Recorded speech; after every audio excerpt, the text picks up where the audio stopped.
645년 당나라 태종은 연개 소문의 정변을 이유로 고구려를 침공해 2달 만에 계모성, 비사성, 요동성, 백암성 등 고구려 주요 거점성들을 함락시킵니다. 그리고 안시성을 치기 위해 요동성에서 출발합니다. 이에 고구려는 중앙에서 구원군을 파견해 안시성 인근 주필산에서 당태종이 직접 인솔한 당군과 대회전을 벌이게 되는데 이를 주필산 전투라고 합니다. 그런데 주필산 전투에 대해서는 몇 가지 해명되어야 할 점이 있습니다. 먼저, 주필산의 위치가 불분명합니다. 둘째, 주필산에서 격돌한 고구려군과 당군의 병력수에 대해 이견이 있습니다. 그리고 마지막으로 주필산 전투 상황을 기록한 유공권의 책, 소설의 실체에 대한 논란이 있습니다. 여기서 소설은 현대의 개념처럼 허구를 다룬 문학 장르가 아니라 정사의 기록을 보충한 글을 뜻합니다. 삼국사기에 인용된 수많은 중국 사서들 가운데 유공권의 소설이 관심을 끄는 이유는 주필산 전투에서 당태종이 고구려군을 크게 두려워했다는 구당서나 신당서, 자치통감 등 다른 중국 사서에는 없는 내용이 있기 때문입니다. 이에 대해서 김부식은 다음과 같이 비판합니다. 유공권의 소설에 말하기를 주필의 전쟁에서 고구려가 말갈과 군사를 합하니 사방사십리여서 태종이 이를 바라보고 두려워하는 기색이 있었다고 하였다. 또 말하기를 육군이 고구려에 패하여 거의 떨쳐 일어나지 못하게 되었을 때 시중드는 자가 알리기를 영공의 대장기, 흑기가 포위되었다고 하자 황제가 크게 두려워하였다고 하였다. 비록 마침내 스스로 빠져나갔지만 위태롭고 두려워함이 저와 같았는데 신당서, 구당서와 사마광의 자치통감에서 언급하지 않은 것은 어찌 나라를 위하여 숨긴 것이 아니겠는가? 김부식은 중국 측 비공식 기록에서 찾은 내용이 신당서, 자치통감 등에 나오지 않음은 자기 나라에 흠이 될까 하여 빠뜨린 것이 아닌가 비판했던 것입니다. 그런 관점에서 중국의 공식 사서들이 기록하지 않은 고구려 당 전쟁의 이면을 적은 소설이라는 책과 그 저자인 유공권이라는 사람이 주목되지만 이 책은 현재 전해지지 않습니다.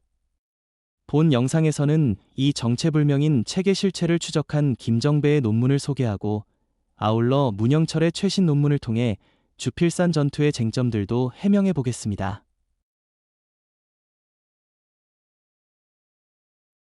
요동성을 출발해 6월 20일 안시성에 도착한 당군은 곧바로 성을 공격하였으나 아무런 성과를 달성하지 못하는데 이것이 1차 안시성 전투라 할 수 있습니다. 그리고 바로 다음 날인 6월 21일부터는 안시성을 구원하기 위해 파견된 고연수, 고혜진이 이끄는 15만 고구려군과 안시성 예곽에서 싸우는데 이것이 안시성 2차 전투인 주필산 전투입니다. 주필산 전투가 당군의 승리로 기결되자 당태종은 승세를 몰아 안시성을 공격하는데 이 3차 안시성 전투에서 고전하다 9월 18일 결국 철군하면서 1차 고구려 당 전쟁이 마무리됩니다. 여기서 안시성 인근 주필산의 위치는 안시성의 위치를 기준으로 비정할 수 있는데 안시성의 위치는 현재 요령성 해성시 영성자산성의 비정함이 일반적입니다. 다만 영성자산성에는 당군이 성을 공략하기 위해 쌓았다는 동남쪽 인공토산의 흔적이 분명치 않습니다. 그동안 토산의 흔적은 안시성의 위치 비정을 위한 필수 조건으로 여겨졌습니다. 그러나 정호섭에 의하면 이 토산은 수비에 방해가 되는 요소로서 나중에 고구려에 의해 제거되었을 가능성이 있습니다. 26년 후인 671년 고구려 부흥 운동에서 안시성이 다시 쓰였다는 기록이 있기 때문입니다. 영성자산성이 안시성이라는 전제 아래 이루어진 주필산의 위치 비정은 몇 개가 있지만 이 영상에서는 가장 최근에 발표된 문영철의 비정을 살펴보겠습니다. 문영철은 영성자산성을 기준으로 주필산의 위치를 특정할 수 있는 조건을 3개 제시했습니다. 첫 번째 단서는 안시성 동남쪽 판리에 고구려군이 진을 쳤다는 점입니다. 판리는 3.5km에서 4.2km에 해당하는 거리입니다. 6월 21일 고려가 서로에게 말하길 대적하기가 쉽구나 라며 다투듯이 서로 앞으로 나아가며 기세를 타니 안시성 동남쪽 판리에 이르러 산에 의지하여 진을 쳤다. 이런 조건을 갖춘 곳은 동남쪽으로 3.5km 정도 떨어진 작은 분지입니다. 고구려군은 동쪽과 남쪽의 산에 의거해 진영을 차렸을 것입니다. 두 번째 단서는 고구려군 진영 북쪽에 높은 산이 있고 전투지 동쪽에는 하천이 존재했다는 점입니다. 태종 자신은 보기 사천을 이끌고 고각을 숨기고 정치를 눕힌 채 적 진영 북쪽 높은 봉우리 위에 빠르게 가기로 하였다. 인하여 태종이 행차하였던 산을 주필산이라 명명했다. 고구려군이 패배하자 동천의 교량을 철거하여 귀로를 차단하였다. 고구려군 진영 북쪽에 있는 산은 영성자산성과 연결되는 산줄기의 주봉으로 볼 수 있습니다. 이 산은 당 태종이 올랐다 해서 원래의 산 이름인 육산에서 주필산으로 이름이 바뀌었습니다. 참고로 주필이란 임금이 나들이 중간에 수레를 세워 잠시 머무는 것을 말합니다. 예컨대 강원도 행성에 있는 태종대 비각 안에 있는 비석에 새겨진 주필대도 조선 3대 태종이 왔던 장소를 기념하기 위한 것입니다. 세 번째 단서는 이세적 부대가 서쪽 고개에 진을 쳐서 고구려군과 대치했다는 점입니다. 이적으로 하여금 보기 1만 5천을 이끌고 서쪽 고개에 진을 쳐서 적과 대적해 하였다. 이는 안시성 동남쪽 팔리 고구려군 진영의 서쪽을 말한다고 보아야 할 것입니다. 당군이 자기 진영으로 고구려군을 끌어들여 승리를 거두었다고 보면 주필산 전투지는 영성자산성에서 동남쪽 3km에 떨어졌고 동쪽에 사철하가 흐르는 일대입니다. 이처럼 영성자산성을 안시성에 비정하면 조건에 부합하는 주필산의 위치도 무리 없이 비정할 수 있습니다. 이런 지형 속에서 이세적 부대가 고구려 부대와 대치한 가운데 장손무기 부대와 당태종 부대가 그 측면과 후면을 기습했다고 추정할 수 있습니다. 그런데 양군의 병력 수는 어땠을까요? 먼저 고구려군의 경우 15만이 동원되었다고 합니다. 6월 21일에 고려의 북부욕살인 고연수와 고혜진이 고려와 말갈 병사 15만을 인솔하여 안시성을 구원하였다. 그러나 고구려군은 15만 전체가 아닌 5에서 7만 정도만 주필산 전투에 참가했다고 보입니다. 전투 후 투항한 고구려군이 3만 6,800명이고 당군이 참수한 고구려군이 기록에 따라 조금씩 다르지만 1만에서 3만 사이 대략 2만이기 때문입니다. 그리고 당군의 경우 이보다 적은 3만 명이었습니다. 자치통감에 나오는 당 태종과 장손무기, 이세적의 부대 인원수를 더하면 3만 명이 되기 때문입니다. 물론 당이 애초 고구려 공격에 동원한 병력은 13만에서 16만 정도인데 그 가운데 3만은 너무 적은 숫자로 여길 수 있습니다. 그래서 자치통감에 나온 인원수 3만보다는 신당서와 전당문에 나온 부대 단위 40총관 또는 64총관의 적당한 총관별 인원수를 곱해 인원수를 상정하기도 합니다.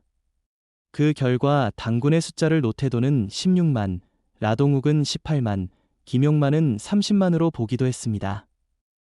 그러나 문영철에 의하면 세 가지 이유 때문에 당군이 주필산 전투에 대규모 병력을 동원하기 어려웠다고 합니다. 첫째, 주필산 전투 이전에 치른 여러 공성전에서 사상자가 발생했을 것이기 때문입니다.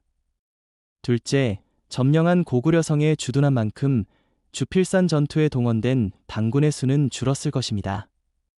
셋째, 안시성을 포위한 병력 역시 주필산 전투에 동원될 수 없었을 것입니다.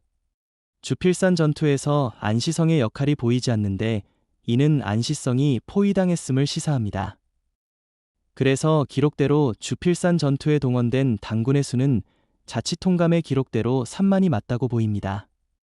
당 태종이 주필산 주필산 임해 신하들에게 계책을 물으면서 저들은 많고 우리는 적음을 경들도 아는 바이다.